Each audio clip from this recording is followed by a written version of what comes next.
अजित पवार की इसमें जान चली गई है। इस विमान क्रैश में जो जानकारी अब तक निकल कर आई है वो आपको बता दें। ये विमान मुंबई से बारामती की तरफ आ रहा था और वहां पर एयरपोर्ट के नजदीक ये दुर्घटनाग्रस्त हो गया। इसके अंदर अजित पवार, विदीप जाधव, पिंकी माली मौजूद थे जो सफर कर रहे थे। उसके अलावा जो क्रू थे उसमें कैप्टन सुमित कपूर थे और कैप्टन शांभवी पाठक इस विमान को यहां पर लेकर आ रहे थे और इसी बीच ये दुर्घटना यहां पर हो गई है। रवीश हमारे साथ हैं प्रफुल्ल पटेल के घर के बाहर से। रवीश, जाहिर तौर पर परिवार के लिए, उनकी पार्टी के लिए बहुत मुश्किल ये वक्त है। जरा बताइए आप उन प्रफुल्ल पटेल के घर के बाहर किस तरह की हलचल?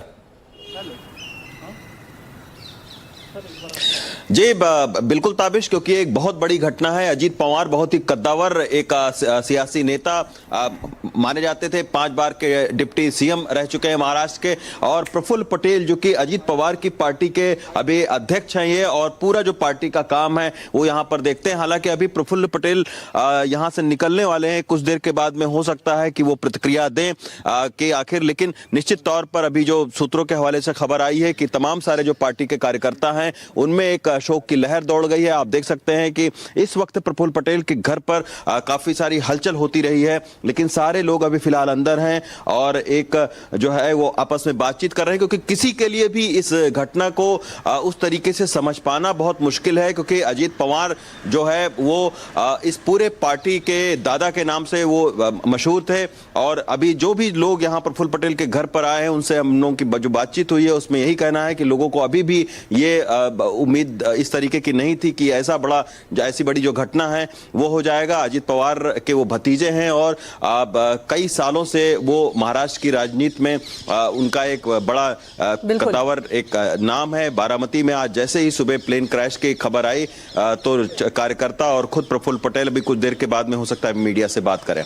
बिल्कुल रवीश, लौटेंगे आपके पास। तो यहाँ पर जितेंद्र भी हमारे साथ बने हुए हैं। जितेंद्र, मैं देख रही थी यहाँ पर कि सोशल मीडिया पर कुछ प्लेन क्रैश जो है उससे कुछ वक्त पहले, यानी कि प्लेन में सवार होते वक्त उन्होंने एक सोशल मीडिया पर आखिरी पोस्ट जो डाला था उसमें लाला लाजपत राय को श्रद्धांजलि दी थी। लिखा था, राष्ट्र की स्वतंत्रता के लिए अपना सर्वस्व न्यौछावर करने वाले स्वतंत्रता सेनानी, उद्घोषक, पंजाब केसरी की जयंती पर उन्हें विनम्र अभिवादन, उन्हें देशभक्ति हमें प्रेरित करती रहेगी। तो ये आखिरी उनका सोशल मीडिया पोस्ट, और शायद खुद किसी को यहाँ पर ये अंदाजा नहीं होगा, अजित पवार को भी अंदाजा नहीं होगा कि ये आज जिंदगी का आखिरी दिन साबित होने जा रहा है। क्या अपडेट कुछ नया इस मामले में आया है? क्योंकि अब इस हादसे को लेकर कई सवाल जितेंद्र खड़े होंगे।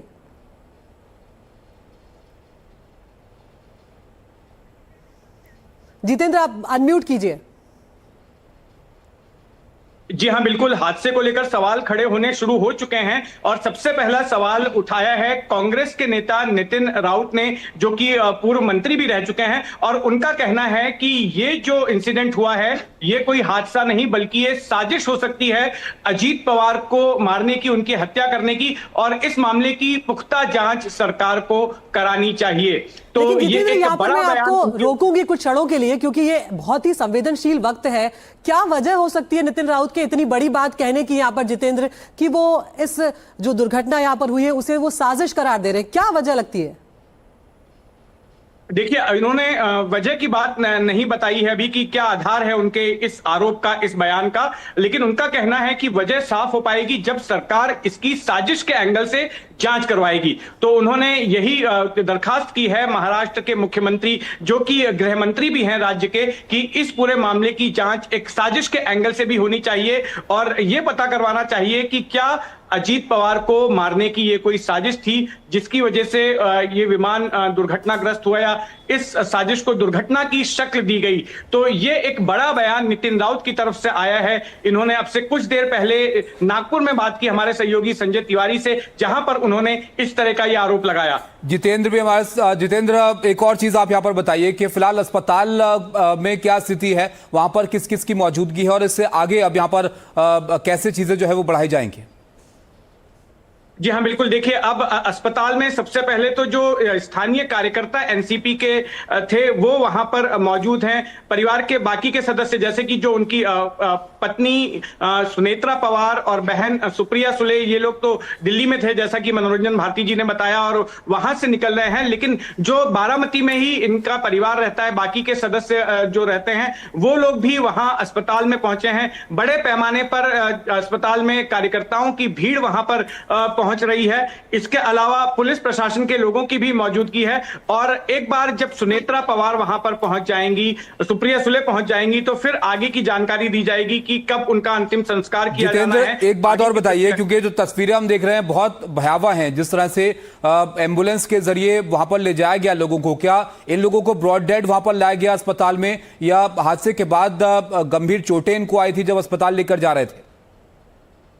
देखिए, इस बारे में आधिकारिक तौर पर तो नहीं बताया गया है, लेकिन जो सूत्र बता रहे हैं, जो वहां पर गांव वाले थे जिन्होंने की शुरुआत में जहां पर रेस्क्यू का काम किया था और जिन्होंने शुरुआत में हादसा होते हुए देखा था, शवों को निकाले जाते वक्त देखा था, तो उनका कहना था कि हादसा होते ही, हादसे के साथ ही विमान में सवार सभी 5 लोगों की मृत्यु हो गई। अजीत पवार समेत जो बाकी के लोग थे उन सबकी उसी में मृत्यु हो गई, जिसमें कि पायलट, को पायलट अजीत पवार का पीएसओ और एक और महिला शख्स जो मौजूद थी उनकी मृत्यु हो गई। जो नाम हमारे पास में आए हैं उसमें एक विदीप जाधव हैं, वो अजीत पवार के साथ में थे।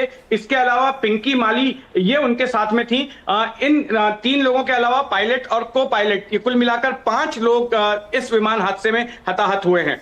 और इस विमान के बारे में भी जानकारी मिल रही है कि ये VSR ventures private limited company का विमान था और इस विमान का टाइप लियर जेट था।